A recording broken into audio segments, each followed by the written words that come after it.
Okay, so as many of you may have already heard, the American Cancer Society fundraiser Relay for Life is this Friday night at Gordon Track. The event increases awareness and raises money for cancer education, research, and treatment. It's not too late to get involved either by registering online, donating to a participant, or showing up at the event to see what it's all about. At the event, we will have Root Beer Beirut, a cappella, and band performances, a Miss Relay pageant, and movies and games, and all the while people will be walking laps around the track to remember those lost, celebrate survivors, and hope for a future cure. Look out for emails and check out our Facebook group for more information. I hope to see you all there. Thanks.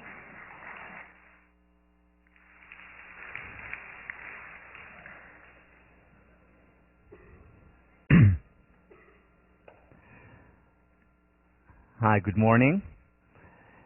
We're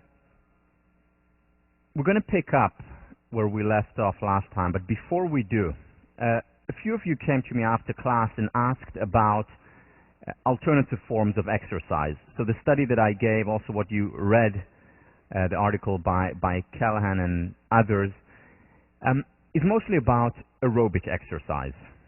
And as I mentioned earlier, this is about moderate intensity workout, which would mean, if you want to work with pulse, about 70%, between 65 and 75% of your maximum heart rate. Again, you just Google heart rate exercise and you'll immediately get all the tables that you need. But that's one form of exercise. Some of you ask, what about weight training? What about interval training? So sprints and stops, something that the crew team does often, athletes do often. What about this form? The reason why I didn't bring it up explicitly in the lecture is because the jury is still out on the different forms of exercise. But let me tell you what are some of the trends that we see in research.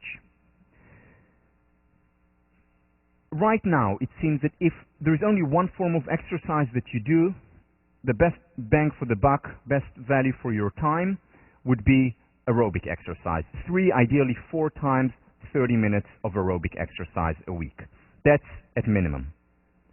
However, if you can also do weight training and supplement the aerobic exercise, that's terrific, that's great. Twice a week, 3 times a week of weight training is great, especially as you get older. That weight training contributes more. But also at a very young age, weight training is good. However, it is not a replacement for aerobic exercise. It hasn't shown to have the same psychological effects as aerobic exercise does. The other form of exercise that has been studied, and again, these are all tentative results. There have been pilot studies about it. The ends, the sample sizes are not large enough yet to say definitively, just like we can say about aerobic exercise, it has a similar effect to some of our most powerful psychiatric drugs. That's definitive. There are tons of studies on it ever since Babiak 2000 as well as before. But another form of exercise that has begun to be studied with some very promising results is interval training. Interval training would be, say, running at between 90 and 95% of your maximum heart rate. So if you're 20 and your maximum heart rate would be 200, because it's 220 minus your age, then it would be running at around 180 to 190 pulse rate, which is hard, which is tough, which you can't do for a very long time. But doing it for as little as 30 seconds up to a minute, and then resting, letting your heart rate go back down to 60% of its maximum, say 120, and then doing another interval, that has been shown with pilot studies only to have remarkable effects. In fact, often more powerful than aerobic exercise on its own, and lasts for even longer, the effect. So, again, I did not introduce it officially as part of the class, but since many of you asked, I'm introducing it because what I want to introduce here are only things that are with very robust results. John Ratey talks about this, and I'll talk a little bit about John Ratey in a minute. He's the Harvard Medical School psychiatrist who's probably the leading proponent and researcher in the area of exercise and mental health. And he himself, even though the results are still tentative, he introduces 2 interval trainings a week. So in addition to working out 6 days a week, 2 of them include full-out sprinting, rest. Full-out sprinting, rest. And what they've shown is that with even less time than 30 minutes, you can get the same psychological effect and even better. What I do twice a week, I introduce interval training. So for example, this morning when I was on my trampoline, I did it for 30 minutes, and out of the 30 minutes, there were 4 sprints. Indeed. You don't believe me that I do trampoline, do you? I'll videotape it. Maybe not. So 4 sessions of sprints, and then I have my heart monitor on, going all the way, for me, it's about 165 heart rate, between 165 and 170. And then resting, going back to about 110, which is more or less 60% of my maximum, and then doing it 4 times. And for the rest of the 30 minutes, I just do moderate aerobic exercise. So I also introduce the interval training. The weight training I do less of because I get that from yoga, a lot of the strengthening exercises. The most important thing, though, that I do want to say about interval training is that, especially for perfectionists, it's very easy to overtrain. You don't want to get to your maximum heart rate and keep it there for a long time, even if you can. More does not necessarily mean better. Again, unless you're training for the Olympics, in which case you do want to get to 100% of your maximum heart rate at times. For maximum health, you want to get to 90%, maximum 95% of your max heart rate, which is why a heart rate monitor can help so much, because it can tell you when you're working too hard or when it's too easy. Bottom line, variety is good for exercise. If you can introduce dancing, that's great exercise. If you can introduce once in a while working out in the gym, once in a while playing basketball, rowing, the more variety, the better. But the foundation, at least 3, ideally 4 times a week, 30 minutes of aerobic exercise.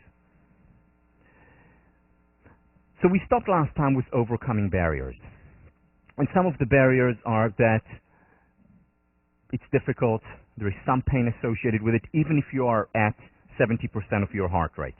It's still uncomfortable. And ways to deal with it is, at least until you get into it, because very often we enter the zone when we start to run and we don't feel the difficulty anymore. But at least at the beginning, it's important to have social support, to divide and conquer, to build gradually, and to have distractors such as TV, your MP3 or whatever it is. Another barrier, and this one is unfortunately very common here on campus, is that we just don't have time. In high school, I give a lot of talks in high schools, and one of the things that I see there is that students generally, in many high schools, actually have to be part of a team. They have to, in addition to doing physical exercise, PE, they also have to be part of a team. So they get not enough, but more exercise. Whereas one of the first things that go in college, especially or only for students who do not play on the team, one of the first things that go is exercise. I don't have time. I have so many things I want to do. It's a new world. Well, it's also the first thing that goes during exam period because I'm so stressed and I have so many things to do. Well, it should be the last thing to go. It should be the last thing to go. Why? Because it is an investment. You may be losing the 45 minutes, the working out for 30 minutes and showering after, which I recommend. You may lose that 45 minutes, but you'll gain so much more. It's such a good investment. Why? Because your memory actually gets better when you exercise. So you get more bang for the buck in terms of time you study. Your creativity levels go up. Your concentration, whether you have ADD or not, especially if you have a tendency toward ADD or ADHD. But even for people without it, concentration goes up significantly. Energy levels go up significantly. So it's a very good investment. Remember I told you the story when I stopped exercising at the end of the squash season. And suddenly I said, I have so much time. And I ended up getting so much less done. A, because I didn't have the rituals. And B, because I wasn't as focused, I wasn't as creative, I wasn't as energized. It should be the last thing to go, especially during stressful periods such as exam period.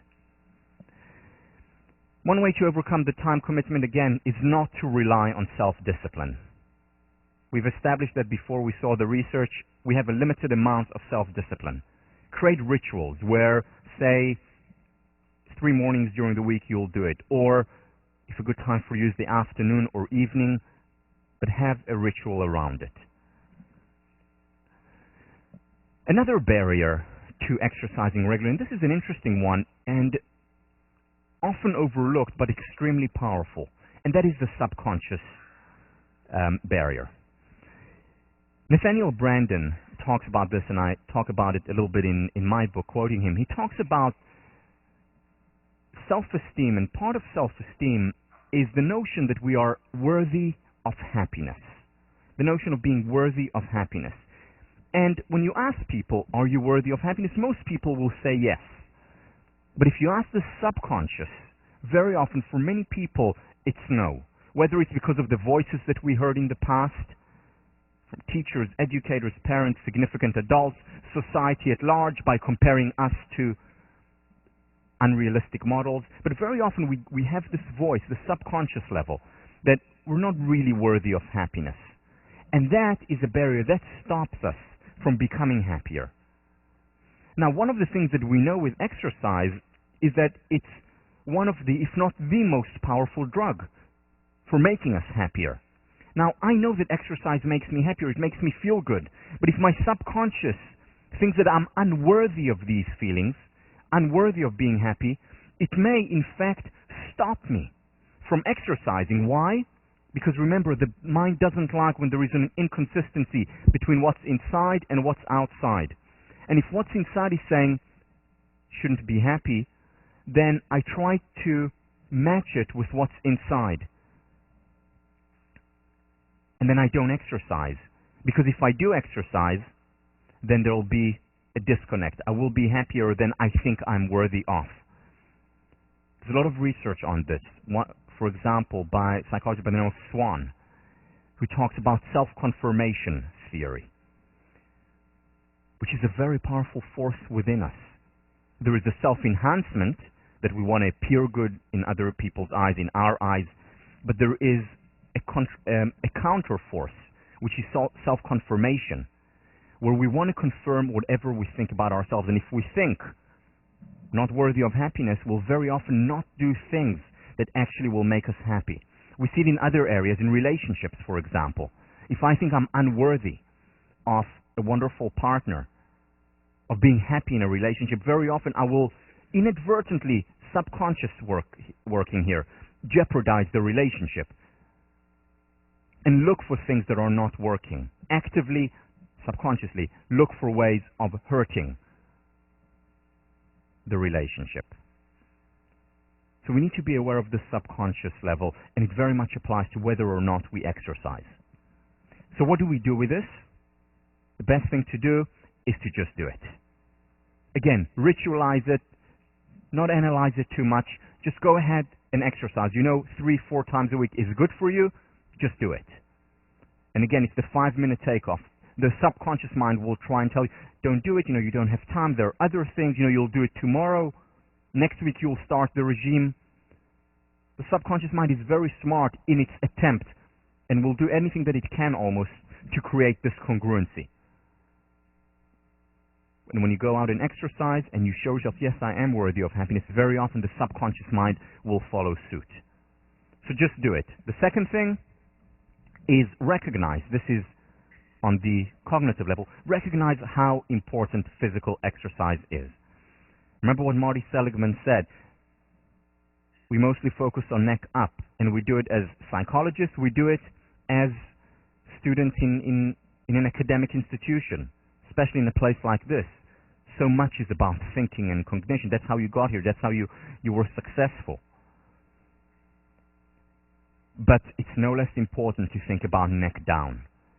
In fact, the mind alone can only take us so far when it comes to happiness, which is why I told you, if I were a therapist, a prerequisite for me to treat people would be to have them exercise regularly, because I don't want to fight nature. I want to work with nature and build on it.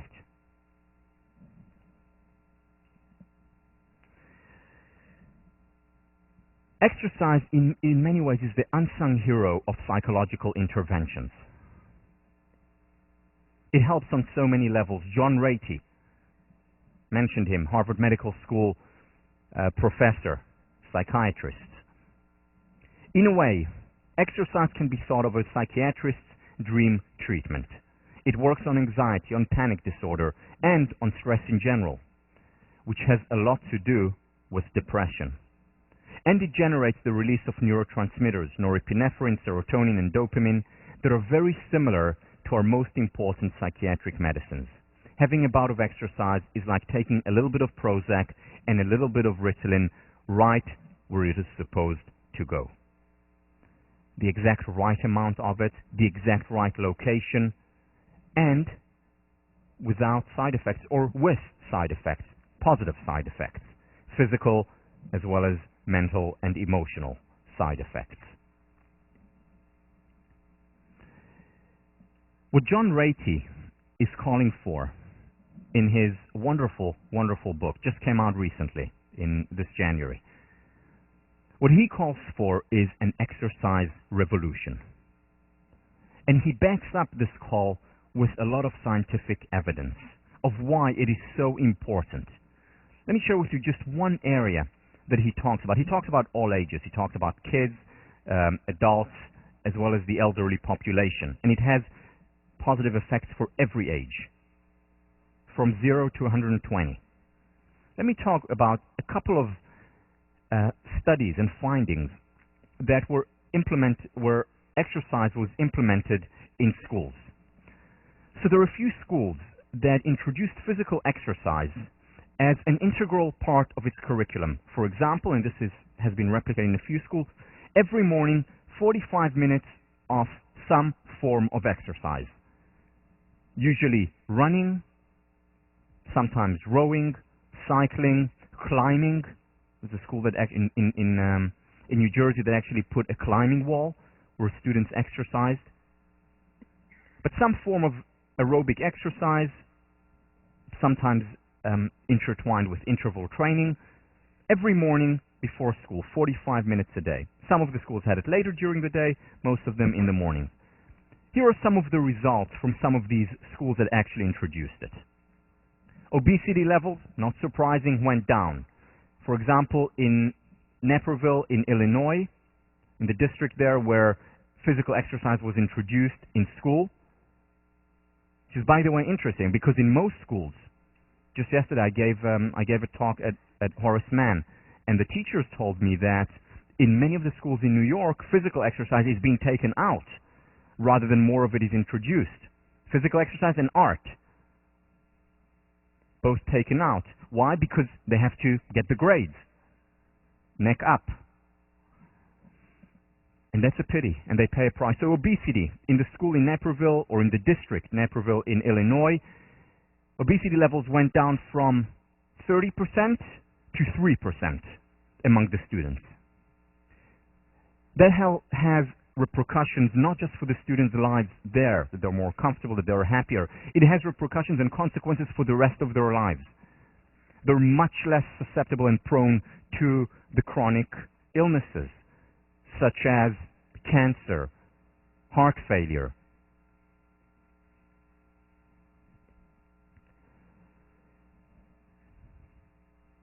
It's a win-win on so many levels. Much less susceptible to diabetics. So that's obesity. What they also find at Naperville is that the grades went up significantly. In fact, usually the U.S. doesn't do very well when it comes to those international tests, math and science tests that they do. I think it's usually in 8th grade. Well, Naperville is an exception. They scored number 6 in the world in mathematics and number 1 in the world in science. Now, people argue, well, Naperville is an affluent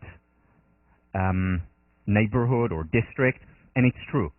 How about other places? Well, they introduced exercise in very poor areas, in inner cities.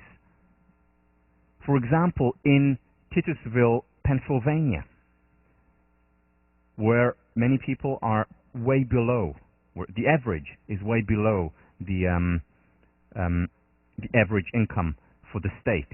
When before they introduced exercise, school performance, they were significantly below state average, Pennsylvania's average. After introducing exercise, within a year, they went up to 17% above state average, with the only change being that year introducing physical exercise.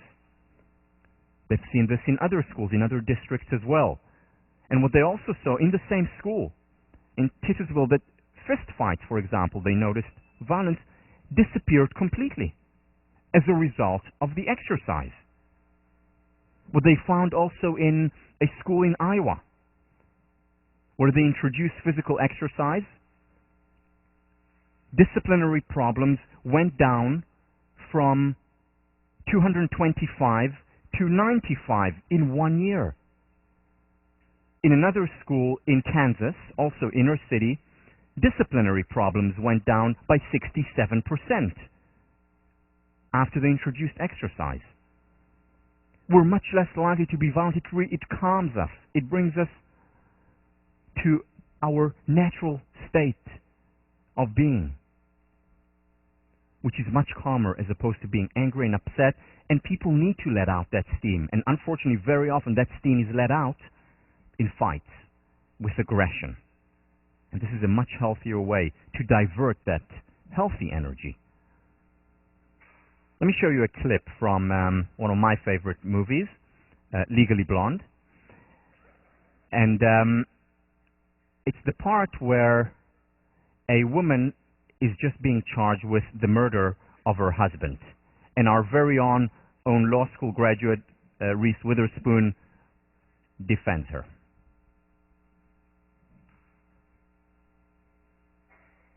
Whoops. Let me get to it.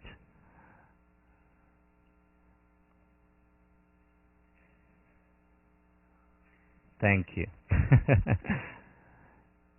Videos.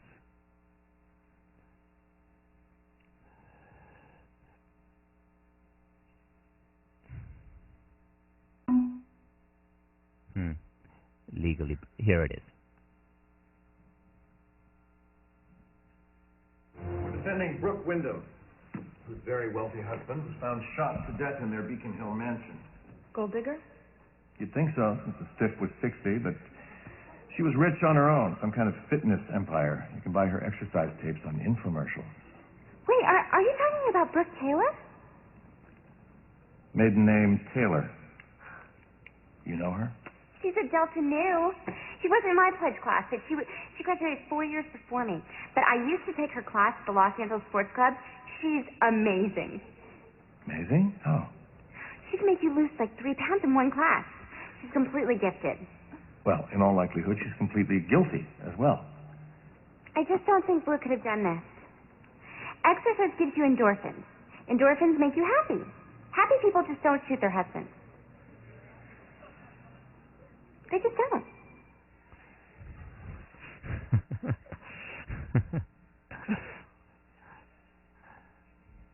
There you go. Sorry.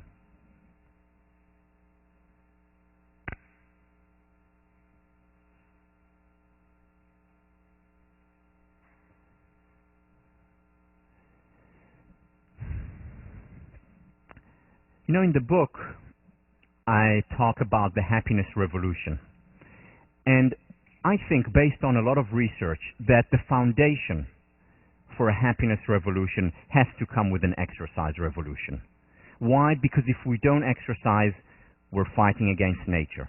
So the foundation, the basis of a happiness revolution has to start neck down through the body. Let me move on to a second mind-body intervention, and that is meditation. So, what is meditation? I was first introduced to it through yoga. I got injured playing squash. My back, they told me yoga would help. I started yoga, it helped my back, and I got so much more out of it. In fact, so much more out of it that I'm doing my teacher training now with Debbie Cohen, and will become a yoga instructor, hopefully very soon if she passes me. There are other forms of mindfulness meditation, sitting meditation. There is Tai Chi, Qi Kong. There is meditation that just focuses on the breath. There is meditation that focuses on compassion. There are a few common elements to most types of meditation. Let me mention a few of them. First of all, it's focusing on one thing. Whether it's the movement, whether it's the posture, whether it's the breath, whether it's compassion and loving kindness, whether it's a flame, whatever it is, but it's focusing, whether it's a prayer, it's focusing on one thing. Usually, most forms of meditation, the foundation is deep breathing. In a sense, the way a baby breathes. Belly breathing. Breathing all the way into your belly, and then slowly, gently, gracefully breathing out. Deep breathing is usually the foundation, whether it's of Tai Chi, yoga, or sitting meditation. And finally, there is no good or bad meditation. Meditation, in a sense, doesn't have a purpose when you're meditating. You're giving yourself the permission to be human. There is no, oh, I just had an amazing meditation, or I just feel enlightened. In fact, let me tell you a story about how I became enlightened through meditation. So, last year, I used to travel quite a bit. We lived in Israel, but I traveled once a month on average to the U.S. for a few days. And when I traveled here, I used to give talks, but I also used that time as a form of retreat.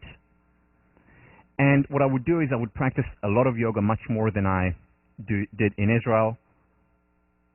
I did a lot of meditation. I had a lot of time between talks.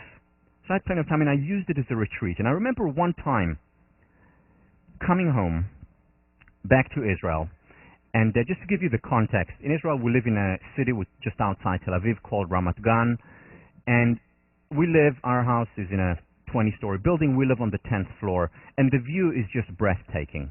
Now, Israel is a very tiny country, so I can see both sides of Israel. The Mediterranean on one side, I can see the mountains of Samaria on the other side. Just gorgeous view. And one of the things that I like to do is every morning, because I'm a morning person, I wake up usually before the rest of the family. I sit down in the dining room and look outside through the glass window. And we have a glass window. Since it's so high, it's fortified glass, of course, and part of it does not open. But I look through that part that does not open outside. And I do it very often. And I remember coming back from this particular trip and from the U.S. and looking outside, and suddenly all the colors seemed so much brighter. The world seemed so much clearer. And I said to myself, wow, I must have become enlightened. Because I've read in books and I've heard people talking about it that when you become enlightened, everything becomes clear. The world becomes even more beautiful than it already is. And I was sitting there on the sofa and just admiring the strong colors, the beauty, the clarity of everything. And I said to myself, after so many years, I've been meditating for over 10 years, after so many years, I'm finally enlightened. And I started to act differently because, enlightened people don't go around telling people that they're enlightened. Well, this is an exception, but... So I didn't tell anyone, I didn't even tell Tommy that I'm enlightened, but I was walking on air. And the next day, the next morning, I would wake up and again my ritual observation of the mountains in the distance. And I said, wow, the world is so beautiful. I'm enlightened. And that went on for a few days. And then one day, Tommy and I were sitting together in the lounge and just chatting. And, she was looking outside and I was looking outside. And she said, finally when you went away, after so long, I finally was able to clean the window.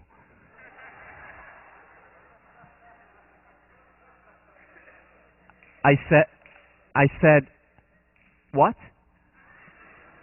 And she said, I haven't been able to get out there, but I got this machine, the two-sided machine with a magnet. I was finally able to get it, and I finally cleaned the window. So much for my enlightenment. So, maybe there is enlightenment. I don't know.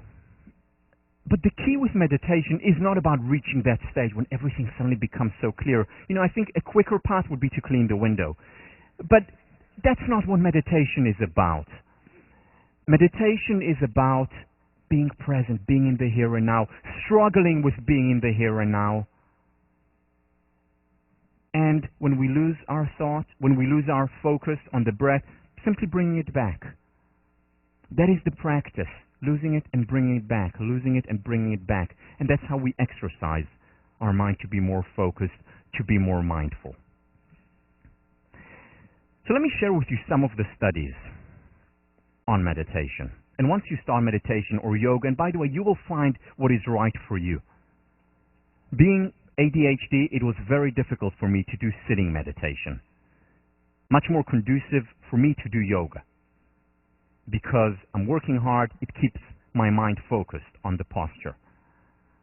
For other people, the right thing is sitting meditation, just breathing. For others, it's thinking about certain things. For many people, it's praying.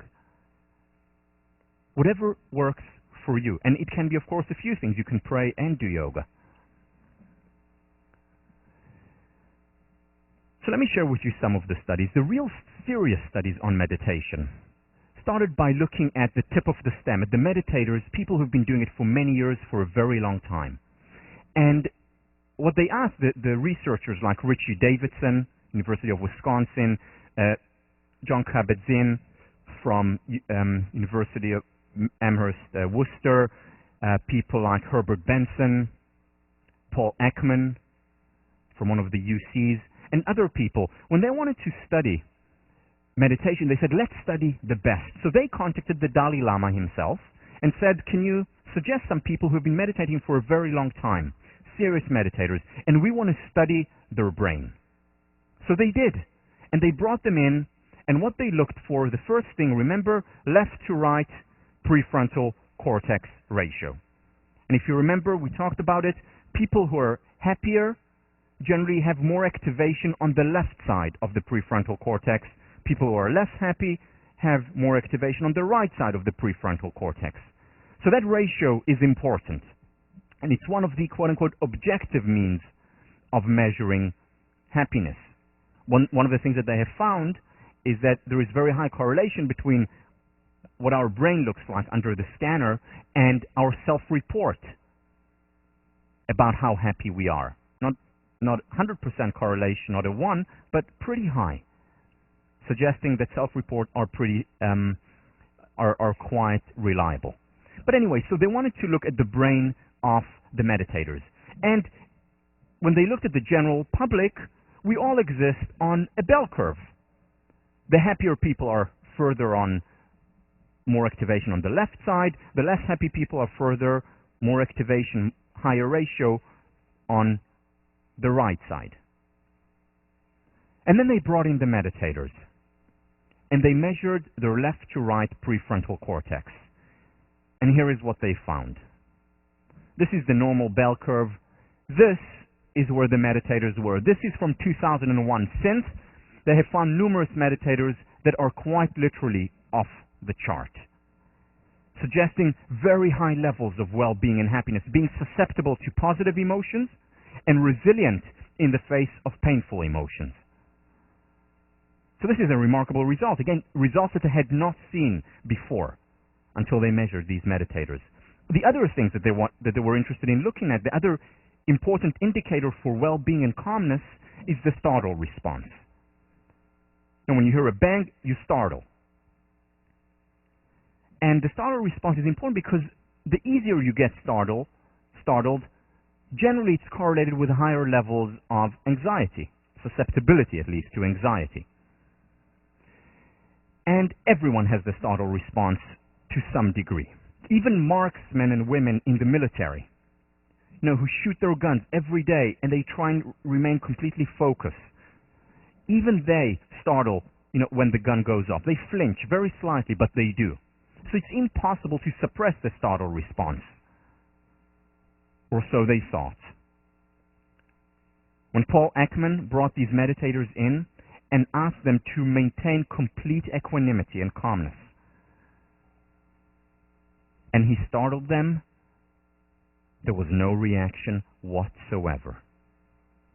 First time in recorded history that people have been able to suppress the startle response.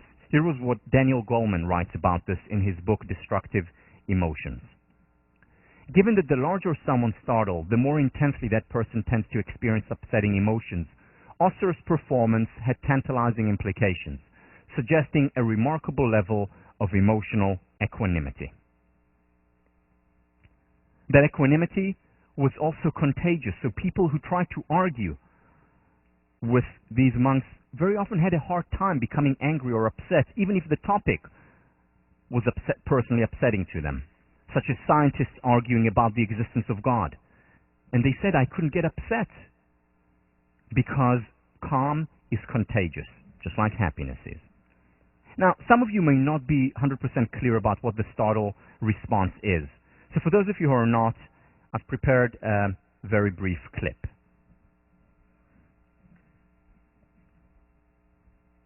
I get no kick from champagne. Pure alcohol doesn't thrill me at all. So tell me, why should it be true that I get a kick?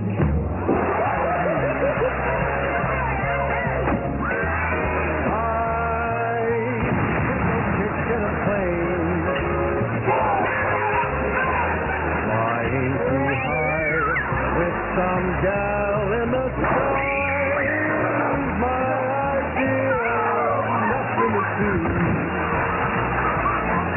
That I get a kiss, you give me a boot. I get a kick out of you.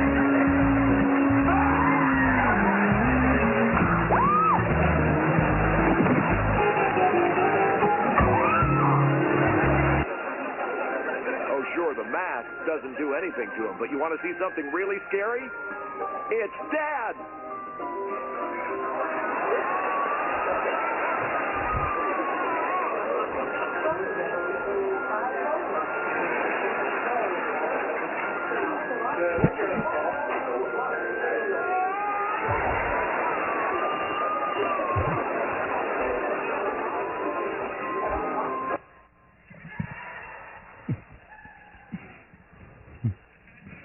Okay. All right. Now you understand. When they studied these meditators, essentially what they were doing was applying what we've talked about, the growing tip statistic. What Maslow talks about is the growing tip statistic. Studying the best, because if you want to advance knowledge, if you want to be able to better apply ideas that work, you don't study the average teacher, you study Marva Collins. You don't study the average meditator who thinks he's enlightened, you study the meditators who have been doing it for many years. Lama Osser, one of these meditators. The process itself has some extraordinary qualities, but not necessarily the subject. The important idea is that the process is within the reach of anyone who applies himself or herself with enough determination. In other words, this is not just for these select few who can meditate for 30 years, 8 hours a day. It can be applied because the process is relatively simple to all of us. Daniel Goleman.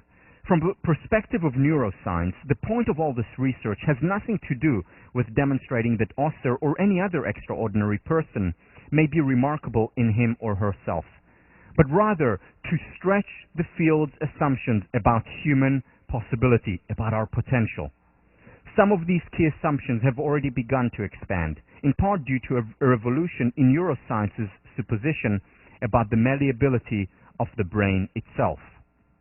Remember neuroplasticity, neurogenesis, these concepts how scientists like Richie Davidson identified that our brain is malleable, it can change, and one of the ways to change it is through meditation. Now, this is all well and good, so we can apply this process with determination to our lives, but how many people here seriously would say, okay, that sounds great, I want my left side of the prefrontal cortex to be more active, so I'm going to go off to the Himalayas and meditate for 30 years, 8 hours a day. I mean, how many people are really prepared to do this? How many people have time for 2 hours a day of meditation? The second problem with this research is that it's correlational. There's no causation here. Maybe Lama Osser was born that way, and that's why he was attracted to meditation. Maybe Matthias Ricard has written a book on happiness, Dalai Lama's translator, right-hand man. Maybe he was born that way with a remarkable left-to-right prefrontal cortex. His, by the way, was literally off the charts. But the main problem still remains, beyond causation, is the time. Do we have the time? Do we have the patience to meditate so often and so much? You know, when I started to meditate, to do yoga, I really saw the benefits of it. And I said, okay, so I'm getting benefits when I'm doing it for half an hour a day. What if I do a real long retreat? And they have some great 10-day long retreats. And I said to Tommy, you know, I want to go to a 10-day retreat. And Tommy knows me pretty well. And she said, you know, why don't you try, you know, it's not all or nothing. Why don't you try a one-day retreat first before you go on the 10-day retreat? And I said, you know, that's a good idea. And I went to a one-day retreat, which is not very far from here in Cambridge. And I went to this retreat, and I was very excited. It was on a Saturday, and I was looking forward to it all week. And I said, I'm starting the process of enlightenment, of course, through this one-day retreat. And right after that one-day retreat, once I proved to Tommy that it's good for me, and she'll see how calm I am after, she'll say, sure, we'll go for the 10-day retreat. So I went to that one-day retreat. And the one-day retreat, we came in, and there was a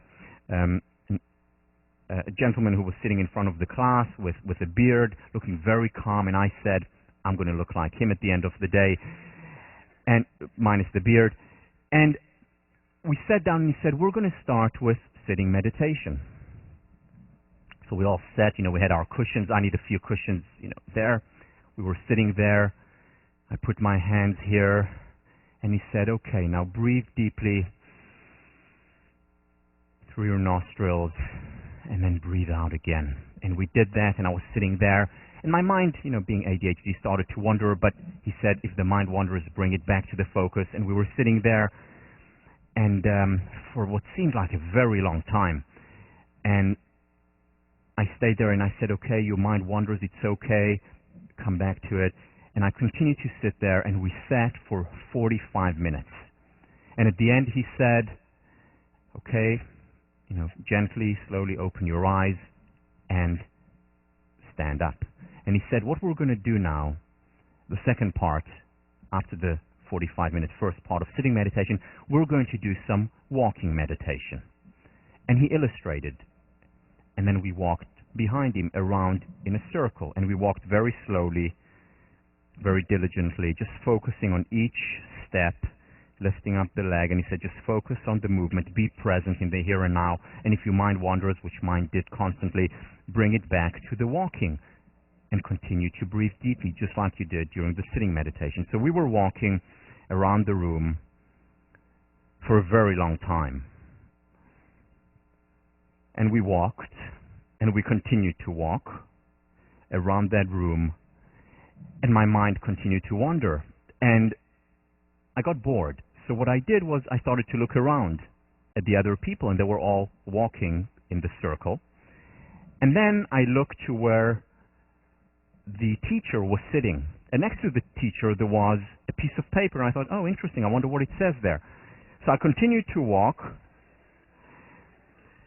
And then I got to the piece of paper again and I said, oh, it's a schedule, how interesting. And I didn't have enough time to actually read what it said there, so I said, next time around I have something to look forward to.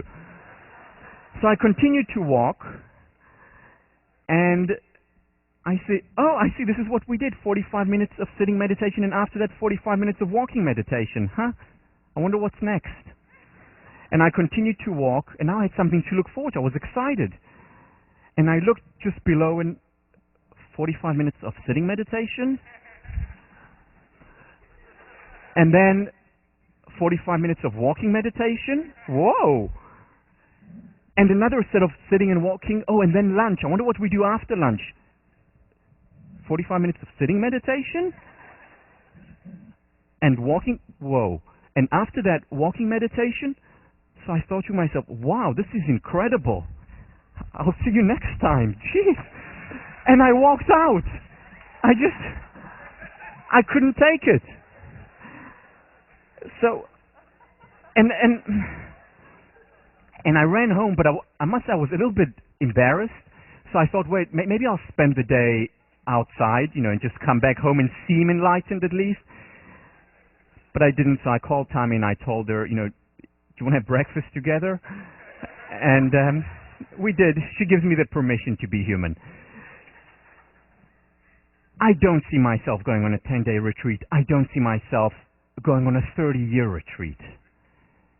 And my question was then, as it is now, how can meditation help people who don't want to or simply can't meditate for such a long time? And don't get me wrong, I do recommend these retreats. There are people who go to these retreats and come out looking differently. I mean, I know many of my friends have been there. But that's, again, a 1-day retreat or a 10-day retreat. Some people have gone to as long as 3 months retreat, and they are good.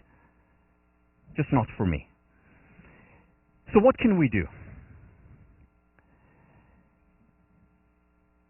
John Kabat-Zinn in his research showed how meditation can apply to the people who don't want to do full days, who just have 45 minutes a day or as little as 15 minutes a day for meditation or yoga or some form of mindfulness. And he did two things. First of all, he showed how it helps for people who do less than the 30 years. And second, equally important, he showed causation. So he took two groups in one of his studies, two groups. The one group, both groups wanted to do meditation, so they expressed an interest. One group he put on a waiting list, and he said, you'll participate in the seminar in about 3 months. Or it was 4 months. In 4 months, you'll participate in the seminar. We're all booked out. The second group started the meditation regime workshop then. And the regime was essentially 45 minutes of meditation a day. During the weekend, they were together where they learned some techniques, but during the week when they were at home, 45 minutes a day of meditation. And then he compared them to the control group, the group that was waiting for a retreat, waiting for the lessons, because he wanted them to be of the same kind, people who want to do meditation. One that actually started, one that is going to start soon. And then he measured anxiety and compared to the control group anxiety levels of those who did meditation for 8 weeks. Just 8 weeks, 45 minutes a day on average. Anxiety decreased significantly. Then he looked at their happiness level, at the positive, not just the negative to the zero to the positive. And they were happier, they had better moods after as little as 8 weeks. But here are the clinchers. He then said, well, it's not enough to just self-report. It could be placebo, which is great, but he wanted to see, is there something else beyond just the placebo? And here is what he found. He looked at their left to right prefrontal cortex. And after as little as 8 weeks, there was a significant difference in those individuals who meditated. Now, this is a remarkable result. Remember, until 1998, scientists were sure that the brain is not malleable, does not change past the age of 3 or so. And suddenly here, within as little as 8 weeks, these meditators, or individuals, regular people doing 45 minutes of meditation a day, are changing the way their brain functions. making them more susceptible to positive emotions, more resilient in the face of painful emotions. Herbert Benson from our medical school here has shown that with as little as 15 to 20 minutes a day of meditation, you see a significant change over time in levels of well-being. Emotional well-being as well as physical well-being. Because the other study that John Kabat-Zinn did with these meditators was inject both groups, the control group who were waiting and the meditators, he injected them with cold bacteria. And what he wanted to do, what he wanted to measure was how would their body react in terms of antibodies. And what he found was that the meditators' immune response was significantly stronger than those who didn't meditate, who were waiting to meditate. Just based on 8 weeks of meditation, 45 minutes a day. And we know that, when we're calmer, we're less susceptible to illnesses. When we're stressed, we're more susceptible to illnesses. So meditation strengthens both the psychological immune system in making us more resilient, as well as the physical immune system.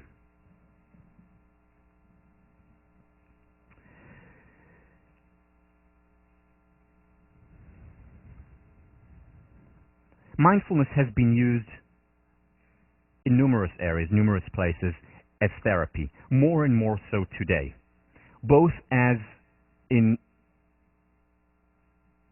together with cognitive behavioral therapy, together with medication, as well as on its own. And it's been shown to be extremely effective.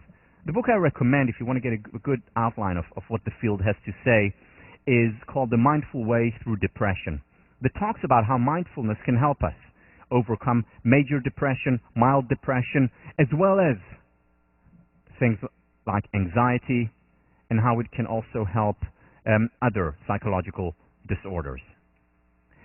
And one of the things, for example, that they show there, unfortunately we know that once someone has major depression, the likelihood of it reappearing, whether it's a month later or sometimes years later, is much higher than if we've never had major depression. Why?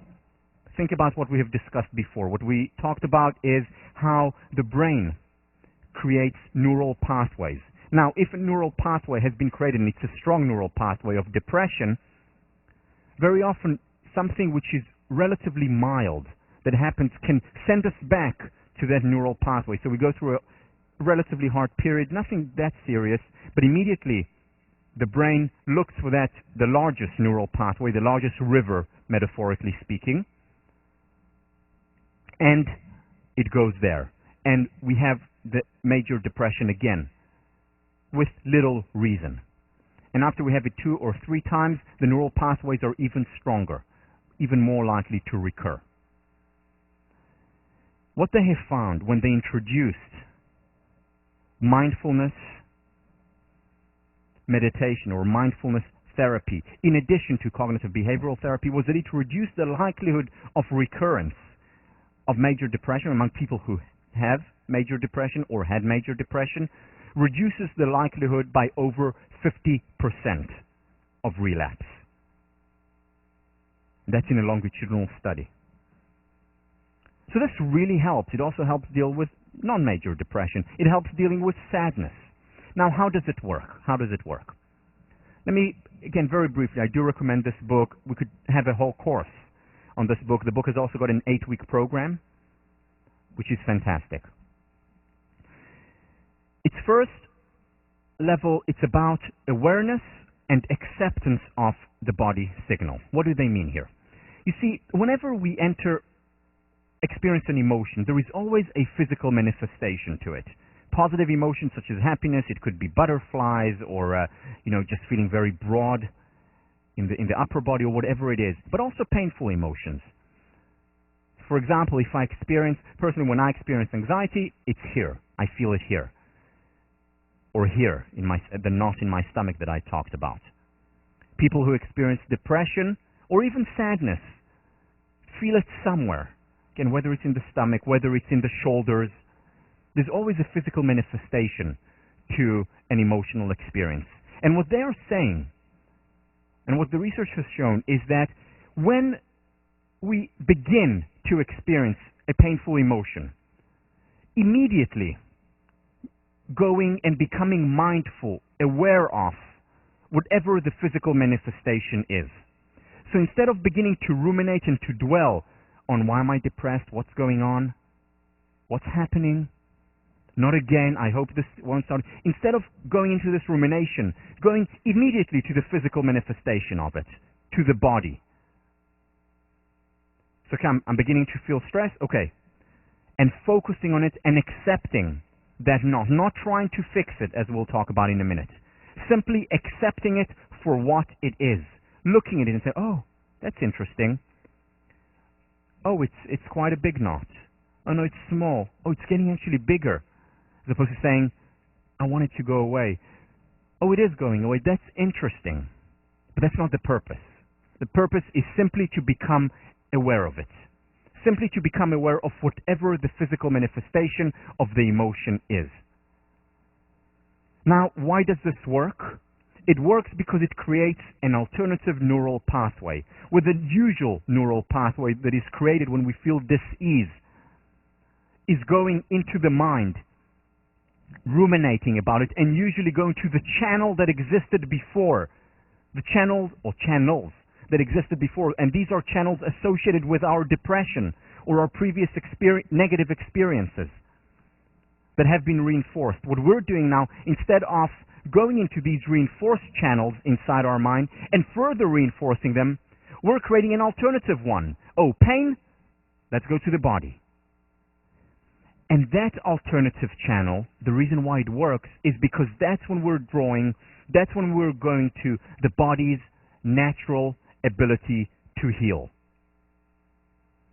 Most of the illnesses that we face, the body has the has the capacity to heal itself. Most of the cuts that you get, you don't need to do anything about it. In fact, you shouldn't do anything about small cuts. Play with it, look at it, touch it. Just let nature take its course. It will fix it by itself. Same with digestion. You don't need to think about digestion. The body has its own internal wisdom, its own internal healer. And this is exactly what happens when you go and you divert attention from, oh, what am I going to do about it? What's happening? It's so terrible. I hope I won't feel this way. I hope I feel better soon. And why am I feeling this way? What's the cause?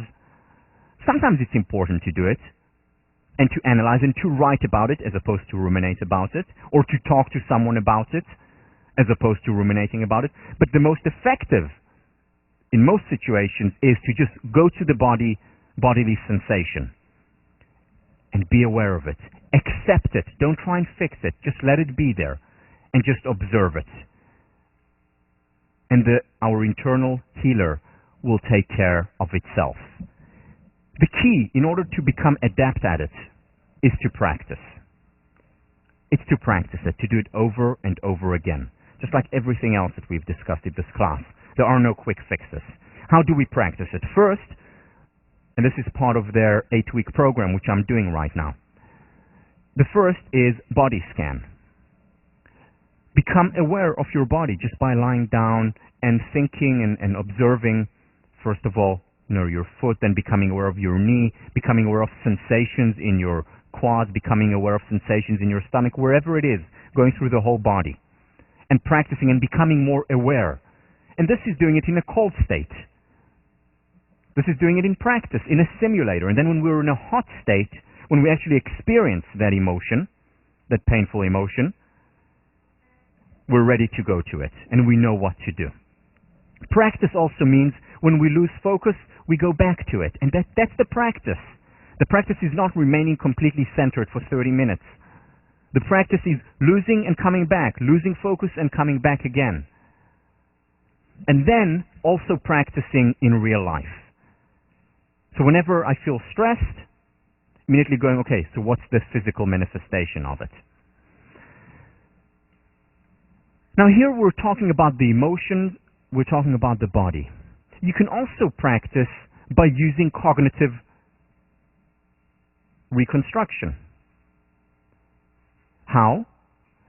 For instance, let's say I'm thinking about a talk that I have to give tonight. And I'm very nervous for it. Large audience, important audience. And every time I think of it, my initial inclination is stress. And I get the adrenaline feel here, and I don't feel good about it. Or the knot in my stomach. So how do I deal with it? Each time I think about it, I say, okay, where am I feeling it in the body? Another way of dealing with it is cognitively reconstructing it and saying, instead of stress, what a privilege. Remember I told you I had a very large client that I had to speak to and was very stressed about that talk. And every time my mind went to stress, within half a second, I said, no, it's a privilege. It's so wonderful that I have the opportunity to do it. Again, this is different from avoiding. This is different from repressing.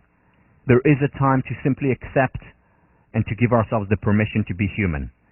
However, it's useless to just constantly ruminate about it and simply strengthen the neural pathways.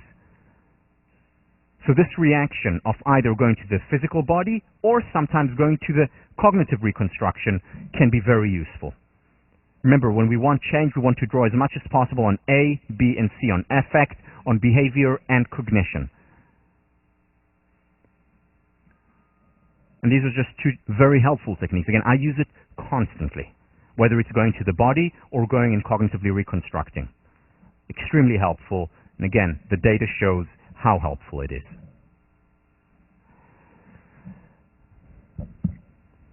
Let's try it. Let's do a quick mindfulness meditation and incorporating some of the ideas that I discuss now and things that we've discussed in the past.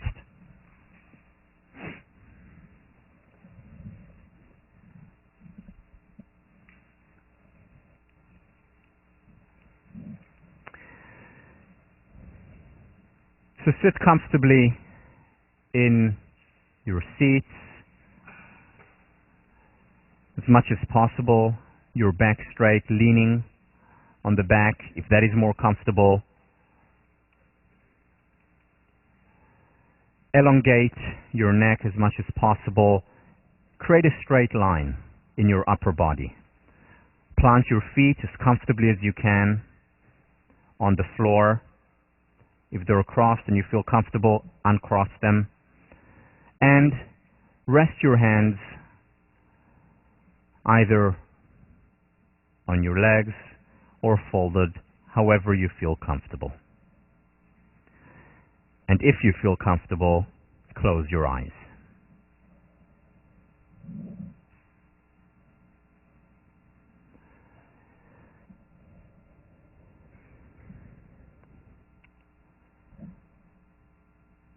Wherever your attention is now, wherever your focus is now, bring it to your breath. Breathe deeply into your belly,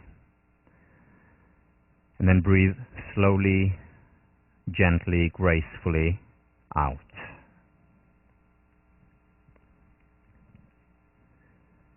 Take a deep breath in,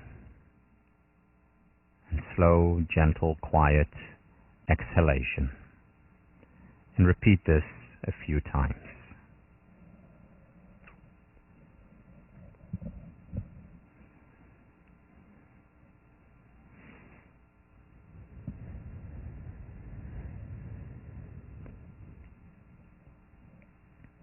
If your mind wanders, simply, gently bring it back to the breath and practice.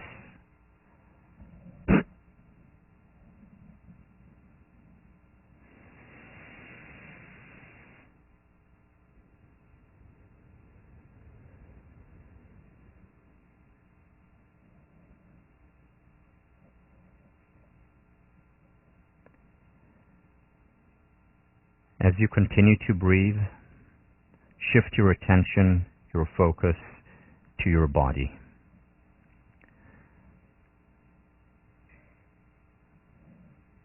Your feet, shins, your legs, your waist,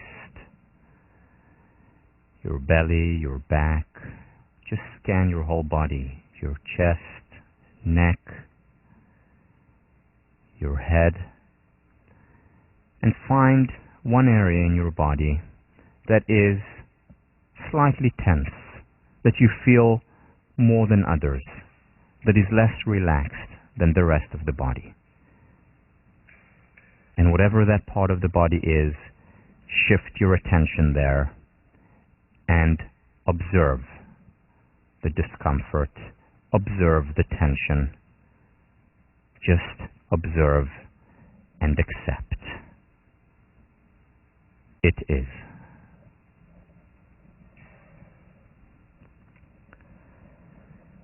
Continue to breathe deeply as you're observing that part of the body. And just look how interesting it is that you have that sensation there. With each breath, embrace it. There's nothing right, there is nothing wrong with how you feel. The feeling simply is. And continue with the breath to breathe into that part and then out of that part. Simply observing it, accepting it, being with it.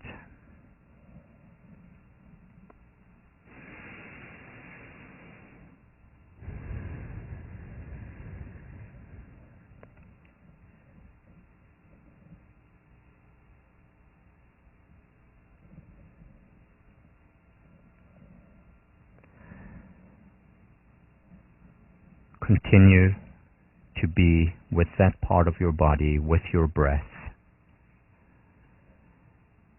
and experience the experience. Whatever it is, it is.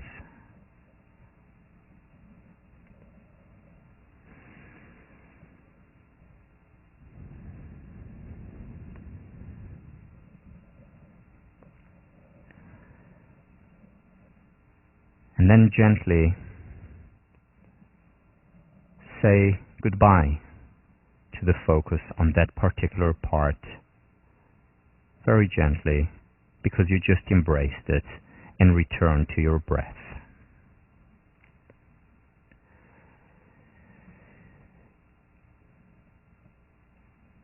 And with your breath, wash, cleanse your entire body, starting with your soles, going all the way up to the top of your head. And each breath introduces a deeper calm, deeper acceptance, deeper being.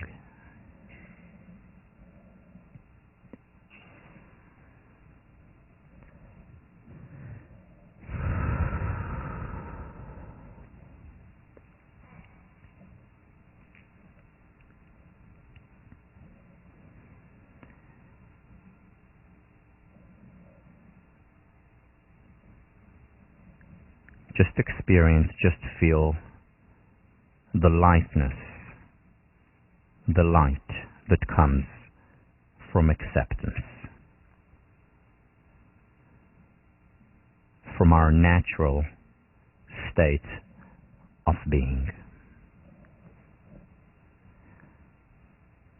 Take another deep breath in, slow, gentle, quiet exhalation.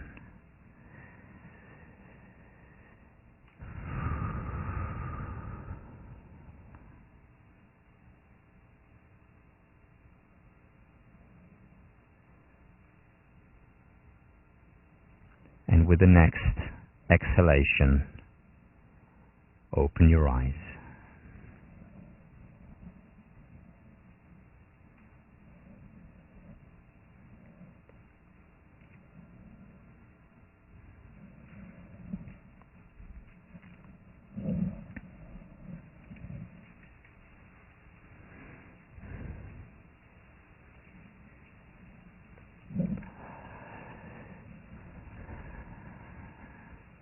the person next to you is asleep, again, just gently nudge them or embrace them.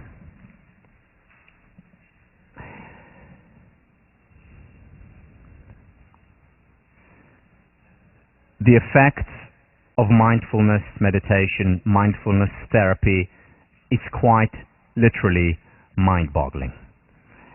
What we're doing and what mindful therapy does is change our focus from doing to being.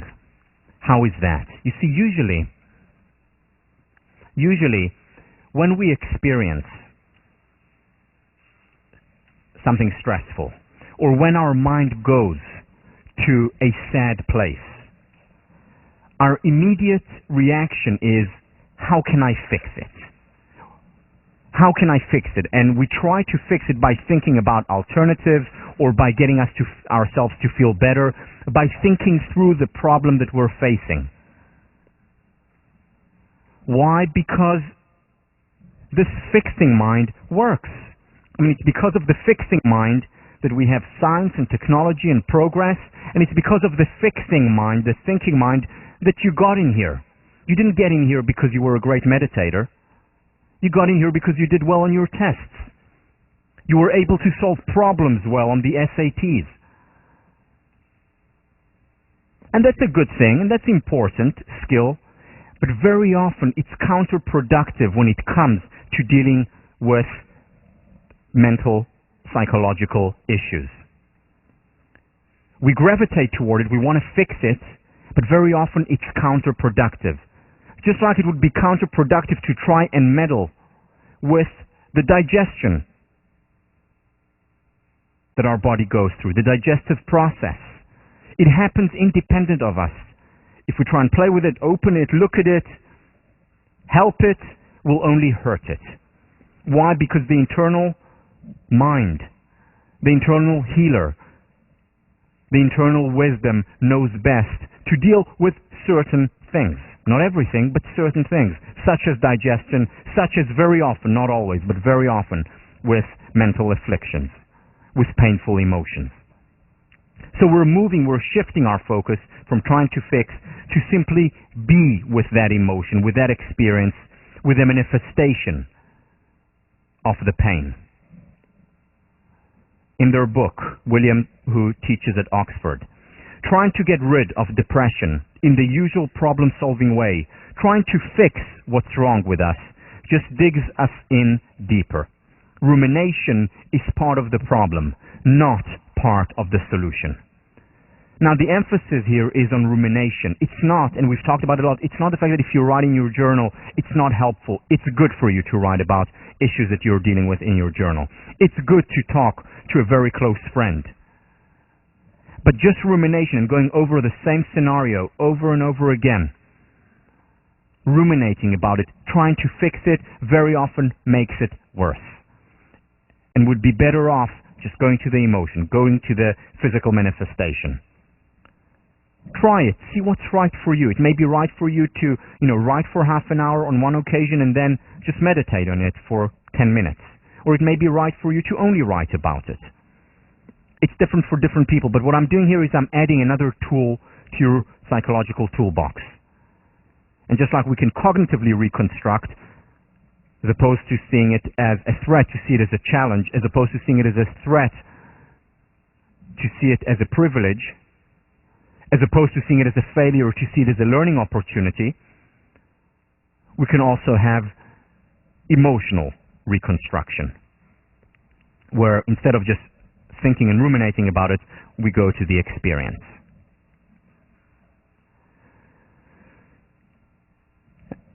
With a shift from trying to ignore or eliminate physical discomfort to paying attention with friendly curiosity, we can transform, quite literally transform, our experience. I'm going to leave you today with a last tip, and this is something that is very important and that I highly recommend doing for all of you, no exception. What I highly recommend doing is breathing. It's very, very, very important to breathe. And in fact, it's the one thing that's common to all the mindfulness meditation practices, and something that you can introduce into your life. Of course, I mean proper breathing. Something you can introduce into your life even if you don't meditate for 15 minutes or 45 minutes a day. What I'm talking about here is deep breathing, because here is what happens. In our modern world, we're mostly stressed and anxious. As a result of this, our breathing becomes shallow. And as a result of shallow breathing, when our breathing is shallow, we become even more stressed and anxious. And we go into this vicious cycle, vicious downward spiral of the fight or flight response. And that's how we go through most of our days. Fortunately, we can reverse this. And we can reverse this very quickly, because what we also know is that calm and well-being leads to deep breathing, and deep breathing in turn leads to calm and well-being. We can reverse the fight or flight response and enter what Herbert Benson calls the relaxation response within as little as 3 deep breaths. We can introduce these 3 deep breaths strategically throughout the day, just before class starts, just when a class ends, just when I wake up in the morning, or the last thing before I go to bed. 3 deep breaths, strategic points through the day, can transform a life. Andrew Weil, graduate of our medical school, now the University of Arizona, in his wonderful CD talks about breathing. If I had to limit my advice on healthier living to just one tip, it would be simply to learn how to breathe correctly. And that means breathing like a baby breathes, into the stomach. I told you I'm not going to teach you much new in this course. You know how to breathe. You learned how to breathe when you were born. All we're doing now is chipping away the excess stone so that you go back to your natural wisdom, your natural healer. In a wonderful book, Ali Crumb's dad, she did the article with Ellen Langer, Thomas Crumb, gives some good advice about how we can reverse the flight or fight response. And one of the things that the advices that he says is that each time you get to a red light, use it as an opportunity to breathe deeply, whether when you're walking and you get to a red light or in the car. Now, in the past, I introduced it. In the past, every time I got to a red light, it was annoying, especially if the light had just changed from green. Now, whenever I get to a red light, it's an opportunity, and I breathe deeply. Introduce deep breathing into your life just a few times a day, and that can have far-reaching consequences. So, I'll see you next week, and until then, breathe.